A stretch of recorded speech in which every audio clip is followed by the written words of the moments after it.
이 근저당으로 낙찰된 겁니다. 근저당으로. 그러면 여기요 붙어있는 11명 11명은 이 채권자보다 적게 섰겠죠. 내가 아까 말씀드린 거 들러리라고 들러리. 이 채권을 이런 채권을 내가 사오면 나머지는 그러니까 10명은 들러리입니다. 그러면 여러분 저 부동산을 낙찰받기 위해서 10명이 얼마나 열심히 시간과 비용을 투자했겠어요. 부동산도 찾아가 보고 뭐 시세조사도 해보고 엄청 하죠. 왜냐하면 저는 15억짜리 하나 살려면 뭐 혹시 뭐 권리분석상 문제가 없는지 보고 또 몰라서 또 아는 전문가한테 하면 자문도 얻어보고 막 그러죠. 나중에 들어가 봤더니 자기는 들러리예요. 그러니까 NPL 투자가 경매 시장에서는 우월적 유치가 있는 겁니다. 저렇게 채권이 이렇게 많이 사와야 돼요. 딜을 해서. 그럼 그건 저건 내 거다. 내가 이렇게 말씀드려요. 이거 내 거 아닙니까? 내가 저걸 만약에 내가 사왔다면 제 거죠. 네, 그렇습니다. 채권 일부 양수도 계약에 의해서 한 겁니다. 슬픈 유사함으로. 그리고 이것도 보면 이것은 이제 여기 보십시오. 43억이 37억, 27억, 27억, 22억까지 떨어졌습니다. 22억까지 떨어진 걸 31억에 낙찰받았어요. 31억에.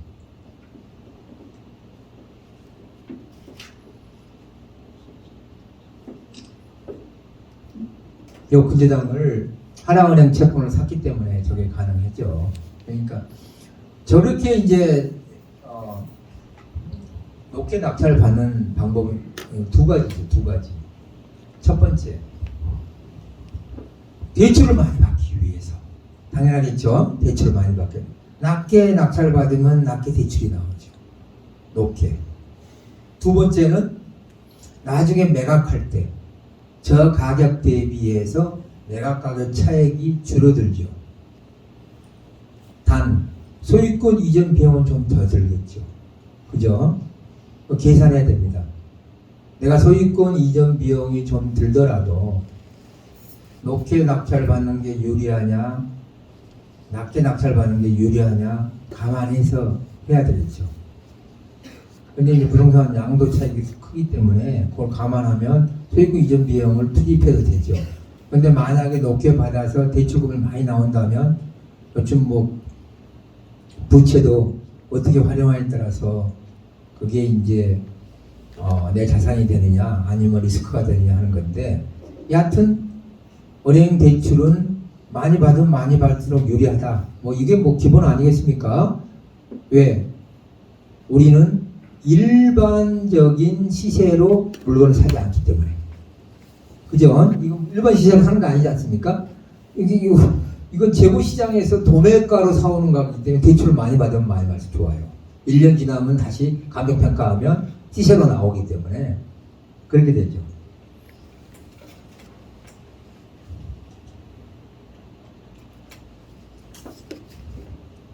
채무인수 방식. 채무인수 방식이 다양해요. 채무인수 방식이 다양한데 이게 이제 한 예일 뿐입니다. 이건 예일 뿐이 3억 6천짜리가 저기까지 떨어졌죠. 6천만 원까지. 근데 3억이 낙찰받았잖아요. 저거 3억이. 네? 저렇게 쭉 내려가는데 3억이 낙찰받으니까 여기 3억이잖아요. 기업은행. 그럼 이거 얼마에 사왔겠습니까? 우리가 엠페를 사올 때 가격이 있습니다.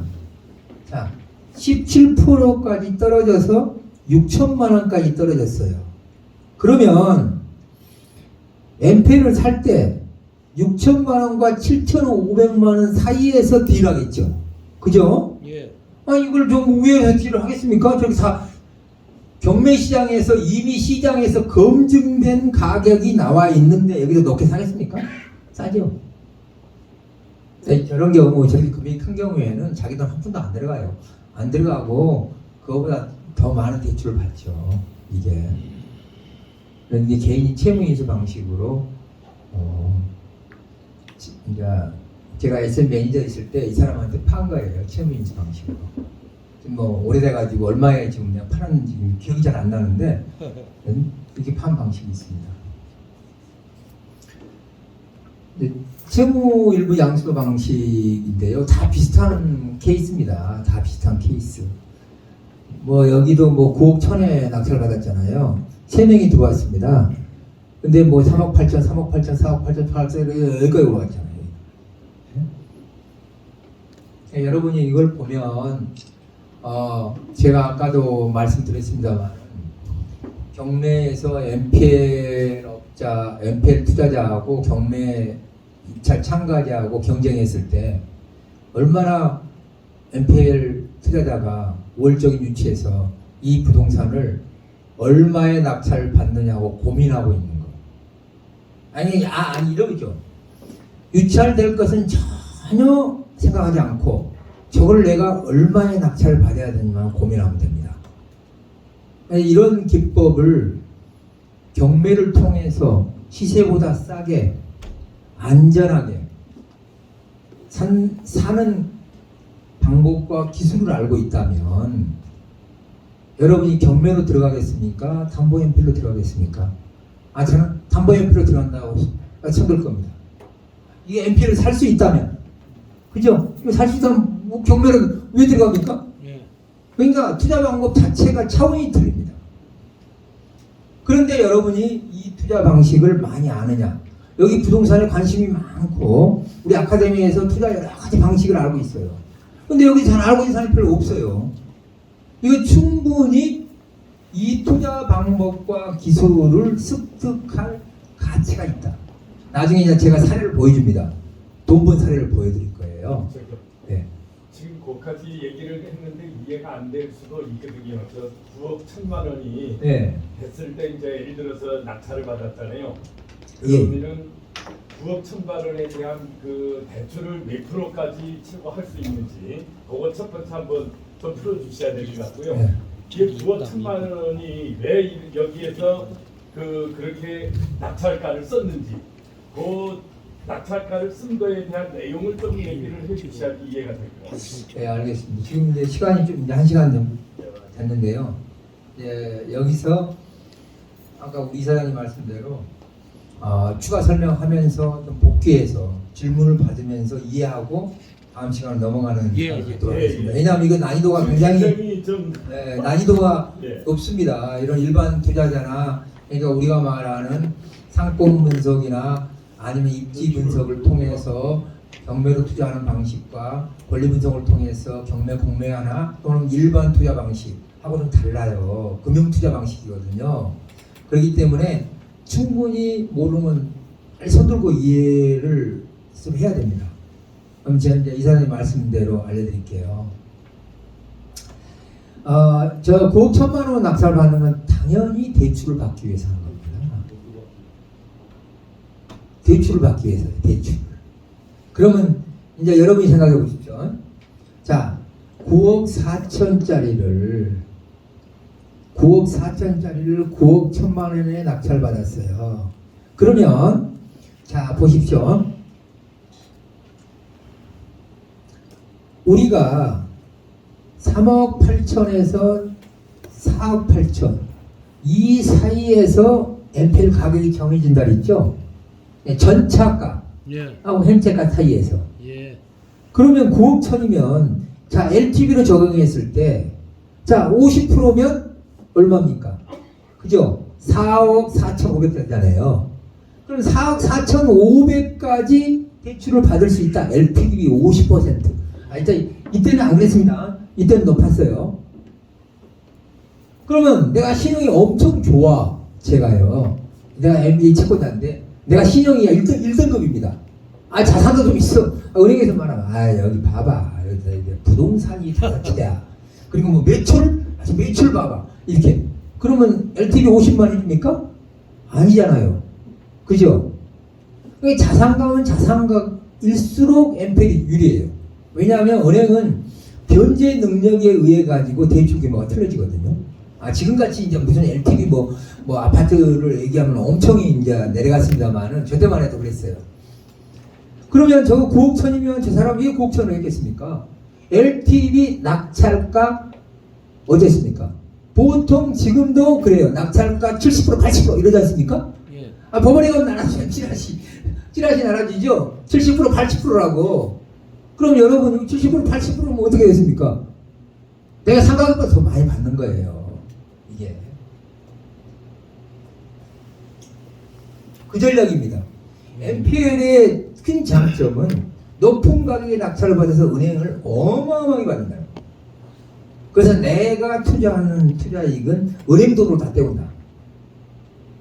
그런데 거시적으로 부동산 가격까지 올라줘 봐요. 지금 갭 투자는 갭 투자는 절대 안 한다. 이거요. 갭 투자는 뭡니까? 여러분 시세에서 전세가로 사는 거예요. 그죠? 도매가에서 사는 겁니다. 도매가. 그러니까 NPL은 제가 NPL을 많이 했습니다만은 NPL은 이건 뭐 게임 룰이 투자 룰이 어떤 거보다 굉장히 높아요. 그래서 내가 이 NPL을 떠날 수가 없습니다. 뭐 특수 NPL이나 개인회생이나 뭐 이런 거 보면 그럼 그것도 굉장히 투자 방법을 잘해야 합니다만은 이 간단한 담보 NPL만 봐도 어떻습니까? 그러면 세무에서 한 번은 받습니다. 한 번은 이 수익이 예를 들어서 4억 9천에 샀다. 4억 아주 이빠이 4억 9천에 샀는데 나중에 이것을 뭐 9억 5천에 팔았다고 해보세요. 양도 차이가 없습니다. 한 번에 한해서는. 그러니까 이런 식으로 할 수 있다 이런 말씀을 드리는 거예요. 그러니까 질문을 여기 사례에 있습니다. 질문을 한번 해보세요. 아 이게 의문이 되는 거 아까 우리 이사장님 같이 질문을 해보세요. 이 론세일 방식은 금융감독원에 등록된 법인만 할 수 있어요. 내가 나중에 론세일은. 그래서 내가 채무인수 방식을 말하는 겁니다. 이건 개인이 할 수 있거든요. 물론 채무인수 방식 말고도 하는 방법이 있어요. 내가 나중에 알려드릴 겁니다. 뭐 저기 프린트 돼 있습니다만은. 그러니까 채무인수 방식으로 살 수 있어요. 이게요.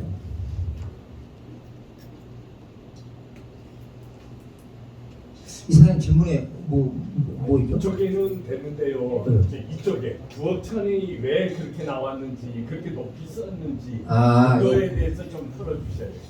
이 이제 요 9억 천이 여기 보시면 3억 9천, 5억 2천 있잖아요. 그죠? 여기 1억 5천 9백. 요거 세 개를 합하면 어떻습니까? 9억 천 넘죠. 그죠? 여러분이 이제 하나 아셔야 될 게 뭐냐면 내가 뒤에서 설명할 겁니다만은 할인형 NPL과 할증형 NPL 두 개가 있습니다. 내가 뒤에 설명할 거예요. 그러니까 설정 최고액은 지금 어떻습니까? 대출 금액의 120%를 설정하잖아요. 그러면 이 설정 최고액을 다 더한 것이 반드시 총채권이라고는 할 수는 없습니다. 그만큼 장기간 연체돼서 내가 설정한 설정 최고액을 오버했다는 거예요. 요거 지금 이게 요 120%씩 설정하면 이자를 한 2년 안 내면 오버합니다. 그러니까 이 오버한 총채권과 근저당권의 설정 최고액이 이제 같아진 거예요. 그러니까 요 금액을 곡천을 쓴 겁니다. 여기 따라서 곡천을 다 쓸 수 있는 거 아니냐. 총채권에 대한 은행에서 알려줘요. 그럼 거기 범위 내에서 내가 쓸 수 있습니다. 그럼 9억 천만 원이 되면은 네. 밑에 건 1순위니까 사고 이건 다 말소됩니다. 그 밑으로요? 예, 이게 말소되면 자동으로 말소되는 거고 제가 여기서 이제 경매물건의 권리분석 뭐 근저당이나 이런 것은 좀 생략하는 겁니다. 너무 길어지니까 경매나 뭐 공매도 지금 생략합니다. 예? 공매도 이제 있는데 경매로에서는 말소 기준 등기 이하는 다 말소되죠. 말소되지 않는 건 이제 경매 강의 드신 사람은 선순위 가처분 가등기 그죠?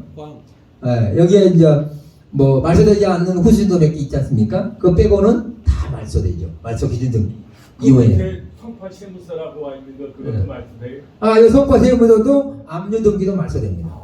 압류도 말소되고 경매 강의 들으면 이 압류가 당했사냐 아니냐에 따라서 달라지죠. 물론 말소는 당연히 되고 당에서는 당연히 배당에서 먼저 나가게 돼 있습니다. 예, 그래서 그것도 당연히 말소. 그러니까 맨 위에 근저당이 설정된 말소 기준은 무조건 다 말소. 이제 전혀 문제가 없습니다. 예, 그렇게 보시면 돼요. 혹시 뭐 나중에 경매 권리 분석을 하려면 여기 원장님한테 말해가지고 뭐 강사들 많으니까 뭐 강사 들어도 될 겁니다 아마. 지금 그 세 개가 1순위라는 거죠, 같은 회사. 예, UND. 예. UND 여기 다 이제 다 같은 거예요. 지상권 대지기 때문에 지상권을 설정하게 됩니다. 동시에. 요 지상권이 앞으로 오든가 할 때가 있어요. 그럼 지상권이 근저당은 말소 안 되는데 말소해달라면 채권자가 같으면 말소해줍니다. 여러분 참고로 해주십시오. 가끔씩 은행이 깜빡 까먹어가지고 이 지상권을 앞으로 내요. 그리고 근저당을 뒤에 내면 채권자가 되면 요거 왜냐하면 지상권 말소 조건에 들어가 있습니다. 안 그러면 입찰이 안 돌아 가격이 떨어지기 때문에 그렇습니다.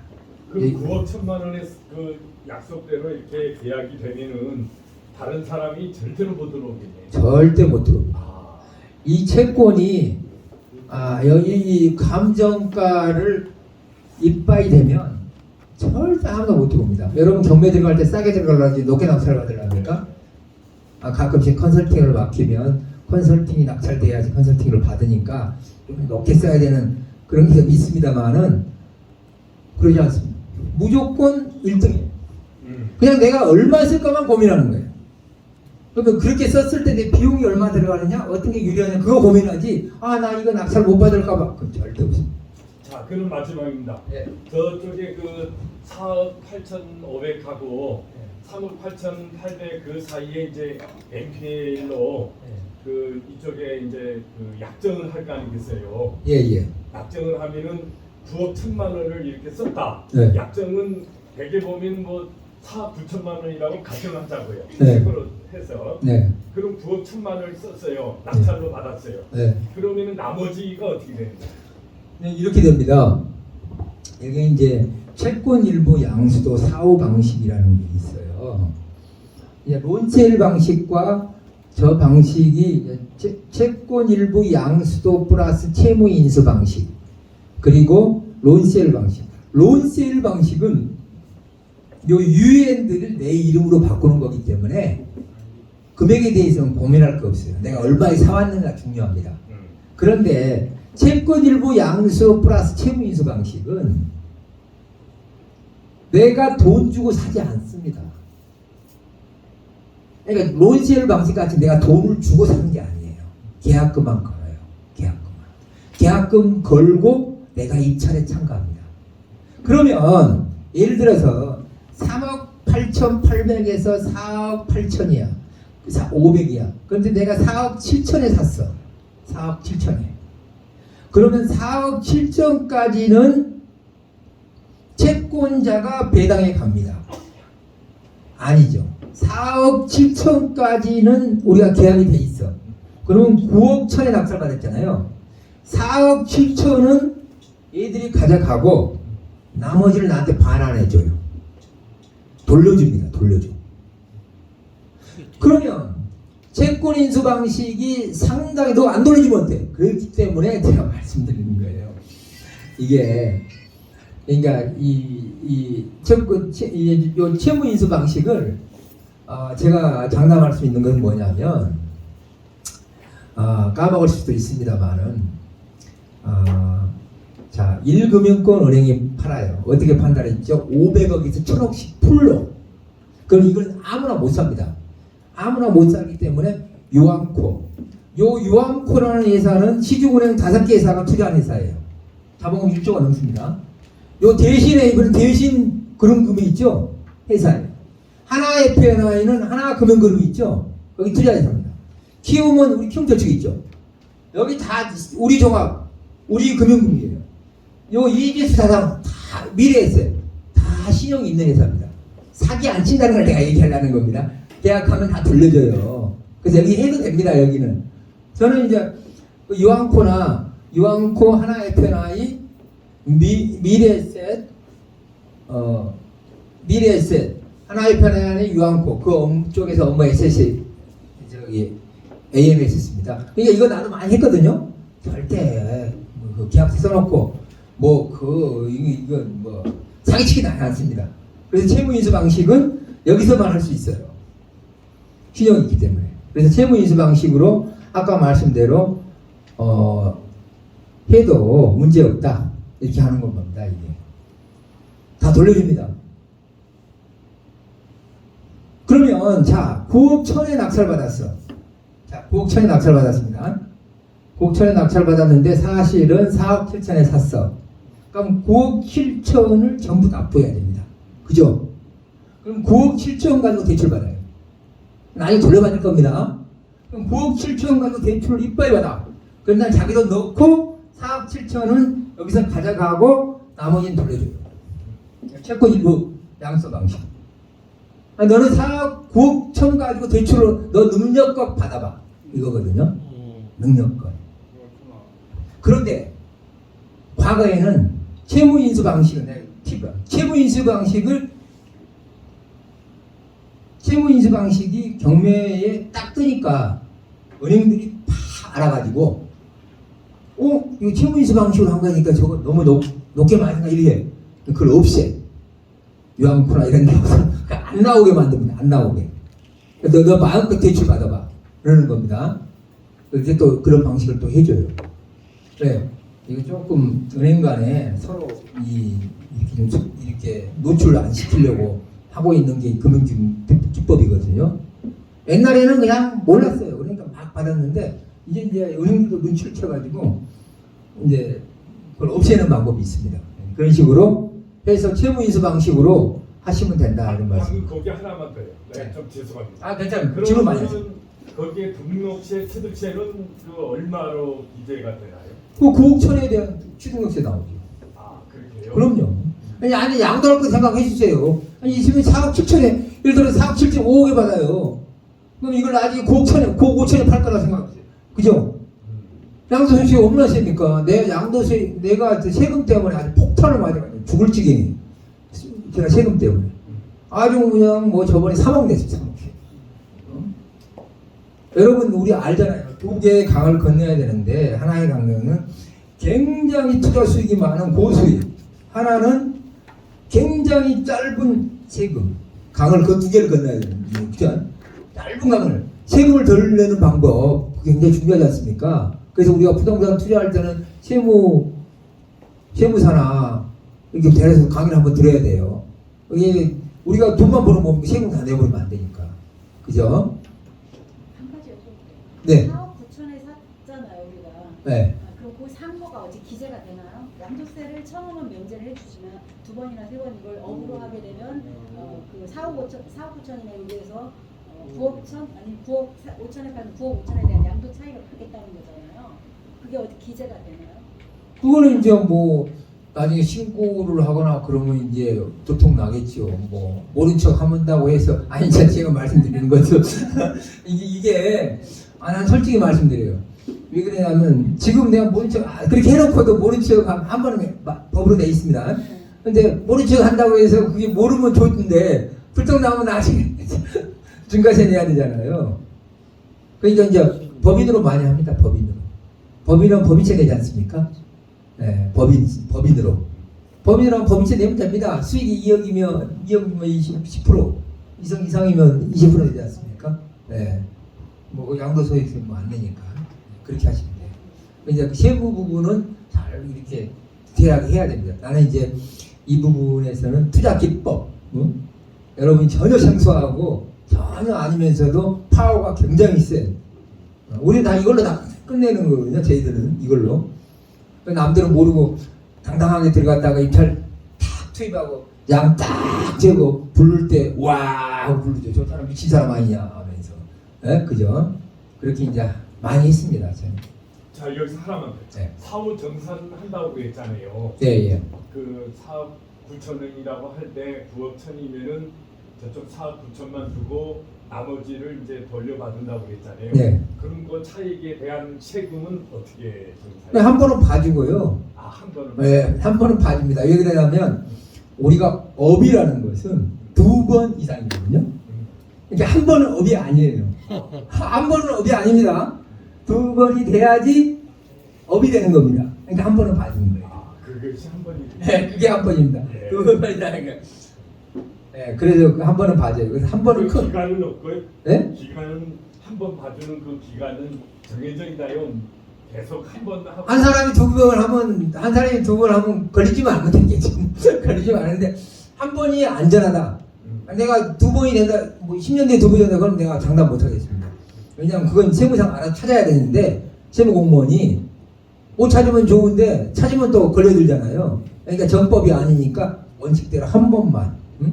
네. 그러면은 낙찰을 9억 천에 했다고 가정했을 때, 예. 내 돈이 그저 하나도 안 들어갈 수도 있겠네요. 그건 은행 능력, 예? 은행 대출 능력이라고 보면 돼요. 글쎄. 대출이, 나는 이제, 일반적인 거.